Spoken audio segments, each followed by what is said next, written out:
Good morning student. पिछले class में हमने अकारांत पुल्लिंग बालक शब्द रूप के बारे में जाना था, है ना, पढ़ा था। आज मैं आप लोगों को इसके बाद आकारांत स्त्रीलिंग बालिका शब्द रूप के बारे में बताने जा रही हूँ। तो बालिका शब्द रूप जो है ना, वह क्या है? आकारांत स्त्रीलिंग है। क्या है? आकारांत है। आकारांत मतलब जिसके अंत में आ आए। और यह बालक क्या था? आकारांत पुल्लिंग था। और यह है आकारांत स्त्रीलिंग, है ना। तो आकारांत क्या? बालिका में आ हुआ, बालिका आ हुआ अंत में, ठीक है। तो ये हो गया आकारांत। और बालिका क्या है? लड़की है, इसलिए हो गया स्त्रीलिंग। तो जिस तरह से हम उसमें लिखते थे विभक्ति, एक वचन, द्विवचन, बहुवचन, है ना, तो उसी तरह से यहाँ भी विभक्ति लिखेंगे। इधर एक वचन, इधर द्विवचन और इधर बहुवचन, ठीक है। फिर व्यक्ति के नीचे हम लोग क्या लिखेंगे? प्रथमा, द्वितीया, है ना, तृतीया, इस तरह से लिखते जाएंगे। तो हम इसका जब रूप किस तरह से चलेगा, तो बालिका का रूप चलेगा एक वचन में प्रथमा विभक्ति में बालिका। बालिका का रूप क्या चलेगा? बालिका। द्विवचन में बालिके, बालिके। और बहुवचन में बालिका। बहुवचन में क्या हुआ? बालिका, है ना। तो बालिका, बालिके, बालिका। फिर द्विवचन द्वितीय विभक्ति में क्या होगा? बालिकाम, बालिकाम। फिर क्या होगा? यही चीज़ होगा, बालिके। मैं यहाँ ऐसे कर दे रही हूँ, इसके जैसा होगा, आप लोग को लिखना है ना, बालिके। और फिर यही होगा बालिका, बालिके, बालिका, बालिकाम, बालिके, बालिका।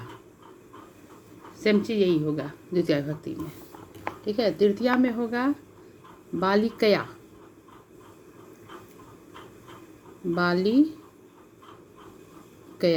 आप लोग को याद भी करना है ना, बालिकया। फिर क्या होगा? द्विवचन में तृतीय विभक्ति में बालिकाभ्याम। उसमें क्या होता था? बालकाभ्याम। तो यहाँ क्या होगा? बालिकाभ्याम।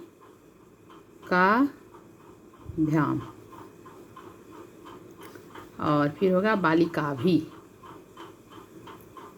बालिका भी, ठीक है। तो प्रथमा, द्वितीय, तृतीय विभक्ति हुआ। प्रथमा विभक्ति में बालिका, बालिके, बालिका। द्वितीय विभक्ति में बालिकाम, बालिके, बालिका। तृतीय विभक्ति में बालिकया, बालिकाभ्याम, बालिका भी। एक वचन, द्विवचन और बहुवचन। अब हम बढ़ेंगे चतुर्थी विभक्ति में, ठीक है। तो चतुर्थी विभक्ति में क्या होगा? बालिकाये, बालिकाये। फिर यही बालिकाभ्याम। और यहाँ हो जाएगा बालिकाभ्य, बालिकाभ्य।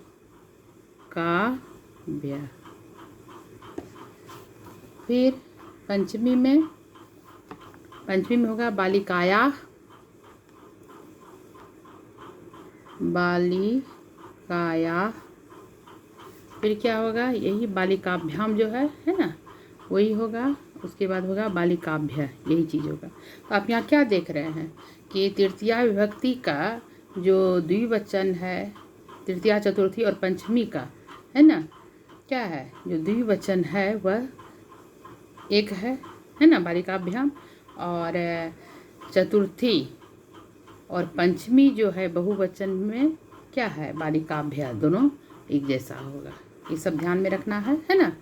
अब है षष्ठी विभक्ति। षष्ठी विभक्ति में क्या होगा? बालिकाया, यही होगा। जो पंचमी का एक वचन में है वही किस में होगा? षष्ठी के एक वचन में, बालिकाया। फिर क्या होगा? बालिकयो,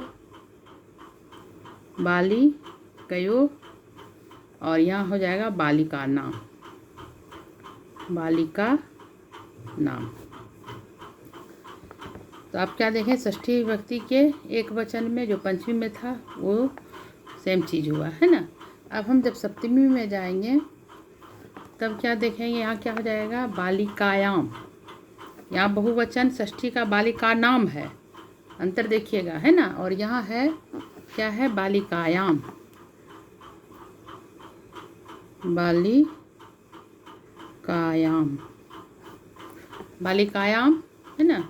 और यही फिर बालिकयो जो है ये सेम हो जाएगा सप्तमी विभक्ति का द्विवचन में। षष्ठी और सप्तमी का द्विवचन में सेम होगा बालिकयो, और बहुवचन में हो जाएगा बालिकासु। क्या हो जाएगा, बालिकासु। एक चीज़ ध्यान रखना है कि सौ में भी अंतर है ना। वो बालक में मुधंत स होता है जो पेट कटा हुआ रहता है, और इसमें क्या होता है, दंत स होता है। ठीक है, तो सौ में अंतर होता है, उसमें बालकेसु, इसमें क्या हुआ, बालिकासु। आकारांत है तो हो गया बालिकासु।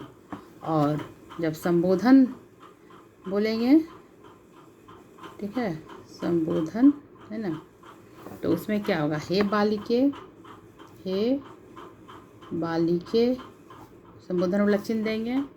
फिर दूसरे में भी हे बालिके, हे बालिके, और फिर संबोधन वाला चिन्ह देंगे। फिर होगा हे बालिका, हे बालिका। ठीक है, तो हम यहाँ क्या देख रहे हैं कि उसमें होता था क्या, सप्तमी संबोधन में हे बालक, हे बालको, हे बालका।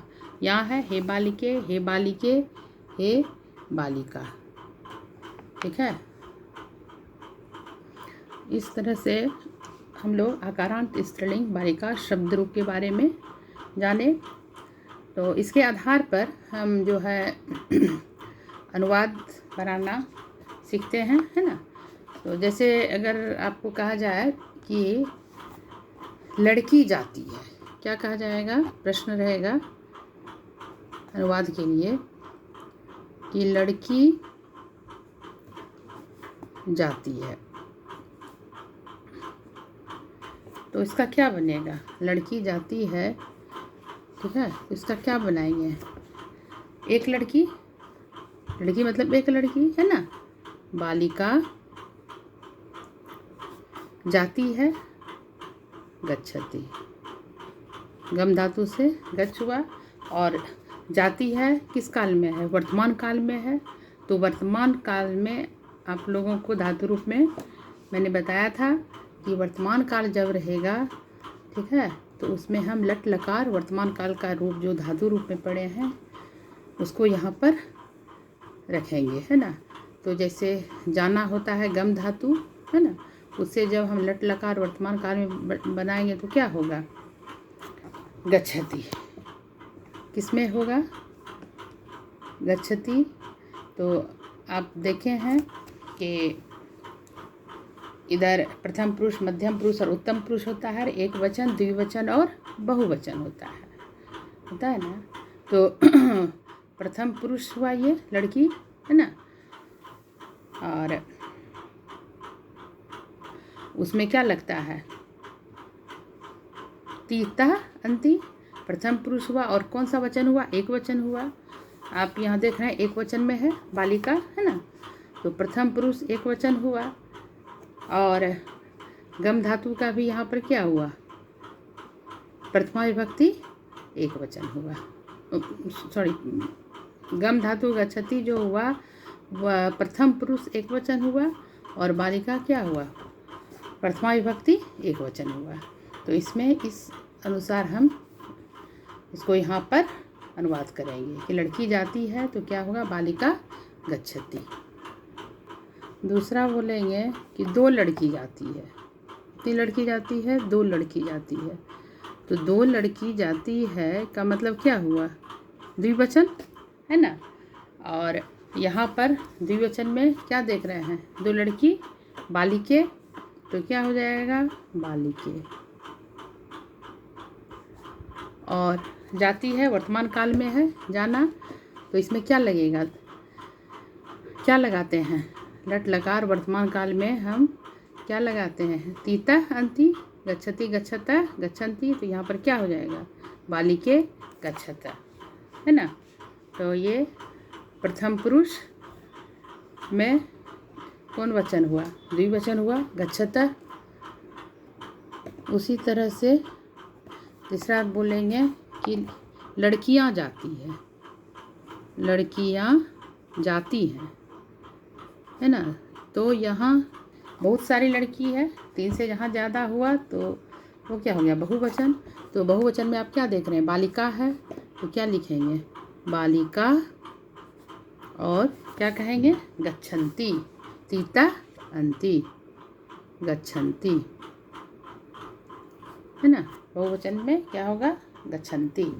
तो इस तरह से हम इसके आधार पर क्या सीखे, अनुवाद बनाना सीखे। तो अनुवाद बनाने में आपने क्या देखा कि शब्द रूप और धातु रूप दोनों का ज्ञान होना जरूरी है। इसके आधार पर ही हम अनुवाद बना सकते हैं, ठीक है।